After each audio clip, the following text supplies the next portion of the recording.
In today's video, I'm going to teach you how to create a heat map in Tableau, and we'll get this done in just 5 minutes. Whether you're a data enthusiast or someone stepping into the world of data visualization, this guide will help you make insightful visualizations with ease. To kick things off, if you haven't already, you'll need to open Tableau. You can do this by searching for Tableau in your preferred web browser or by opening the Tableau desktop application if it's installed on your computer. Once you have Tableau up and running, make sure you're logged in. If you don't have an account, you'll need to sign up.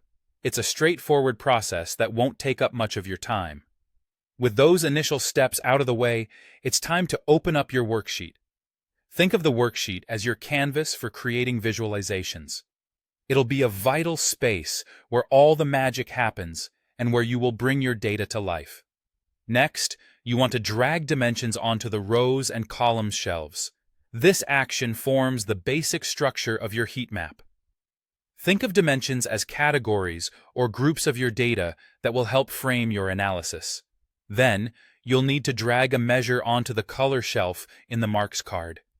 Measures are quantitative data, like sales numbers or the number of users, and dragging them to the color shelf informs Tableau which values will determine the intensity of the colors in your heat map.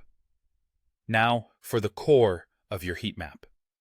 Navigate to the marks card and select the type of mark you want to use. You have a couple of options here. You can pick density if you want a density map, which is a form of heat map that represents values in terms of intensity via color gradients.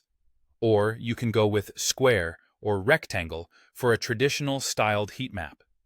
The choice depends on your data and the style you find most comprehensive for your audience.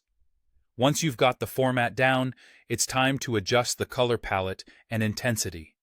This aspect of customization is crucial as it highlights the desired data ranges, making patterns more evident to the viewer.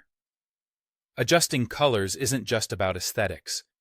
It's about making sure the patterns within your data are easily perceptible. Finally, let's refine your heat map by customizing it. This step involves adjusting colors, tweaking labels, and formatting your visualization to make sure it's not only informative but also visually appealing. The goal here is to ensure that your data story is immediately clear and accessible to anyone viewing your heat map. And there you have it. In just a few minutes, you've learned how to create a heat map in Tableau. As you get more familiar with Tableau, you'll discover even more ways to delve into and visualize your data, making those insights even more powerful and actionable. Thanks for watching, and happy visualizing.